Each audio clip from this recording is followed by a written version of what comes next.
people at the bottom of the pyramid. So stima, tuko na program inaendelea na PS wa stima ako hapa. Etawa Alex Wachira. Nimwamwona. Etawa Wachira kwao ni Nyeri ni mundu wito. Ya? So msidanganywe, huyu ndiye ako na budget ya stima ya Kenya. So stima isipotosha hapa Murang'a, mulaumu huyu. Ya, sababu ndio rais amemwambia asimamie budget ya stima Kenya. So huyo Alex ni mtu ya area hii, ni mtu ya Nyeri. Na Alex umesikia, you can sit down. We are running a program saa hii na wabunge wenu wako hapa. Wabunge wenu wako hapa. Saa hii tunavyoongea hapa Murang'a, project zile zinaendelea za kushikanisha stima mahali haijafika ni projects za bilioni 1 na milioni 100, 1.1 billion shillings. Kila constituency imepewa pesa yake hapa Kigumo na zile constituencies zingine.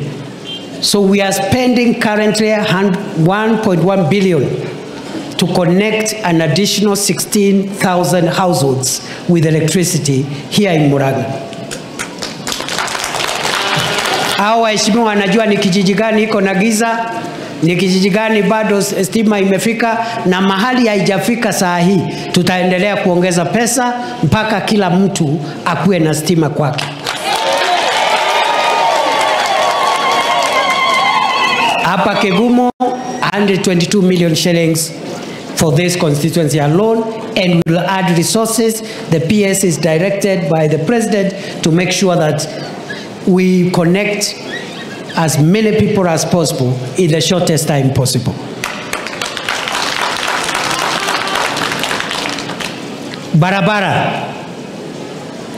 Barabara zilikuwa zimekwama. Ni kwa sababu uchumi ulikuwa umeharibika. Ile pesa kidogo tulikuwa tunasanya, tunaweka kwa kahawa, ndio kahawa, bei ya kahawa ipatikane, tunaweka kwa mambo ya maziwa, ukulima, mambo ya majani. Lakini sasa kwa sababu food prices imekuwa stable kidogo sasa, inflation,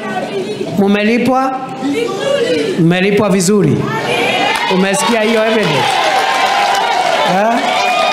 Hao ni wakulima na ukiwasikiza na kuangalia wamefurahi. Si wamefurahishwa na hii serikali? Yeah, so that is our joy. That is our joy. We want to see every person in Kenya smiling all the way to the bank.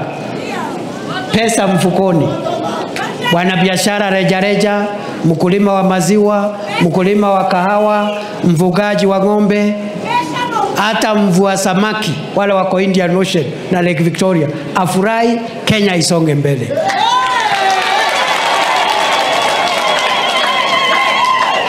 So barabara zilikuwa zimekwama kidogo, lakini kwa sababu sasa uchumi umeanza kuonyesha dalili ya kuwa dhabiti, the prices of essential commodities like fuel and unga not so bad, not where they were in 2022. Inflation not as bad as it was in 2022. It has come down from 9.6% to 3.5%. Shilingi ya Kenya imepata nguvu kiasi. Tulikuwa tunanunua dola moja 165, 167 shillings in 2022. Today, you need less Kenya shillings to get $1. 127, 128, 129. Hiyo ndio ishara ya kwamba uchumi unaonyesha dalili ya kufufuka. Na kwa sababu tumefika hapo, sasa tumepata pesa ya kukuamua zile barabara zilikuwa zimekwama.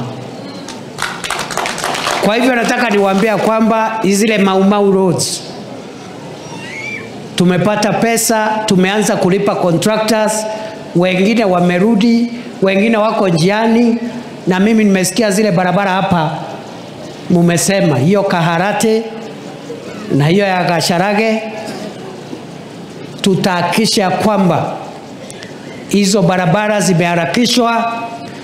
Kwa hivyo nitarudi hapa, contractor wakirudi site nitakuja sasa kusupervise kama Nyapara. Mimi mtaniona huko nimevaa reflector, nimevaa sijui nini, kwa sababu hiyo ndio kazi ya deputy president. Si namna hiyo? Ukienda pale Murang'a, wananchi wanakuambia shida, unatumia hiyo mamlaka kukuamua hiyo miradi ikiendelea, unakuja kuona ndio iharakishwe, contractors zizembee, ikikamilika, wakati inakamilika, unaenda unaambia rais, anakuja anafungua. Niendelee na hiyo kazi ama nizubae? Niendelee kukuamua miradi yetu ya barabara na stima na masoko na mambo ya kahawa na majani chai.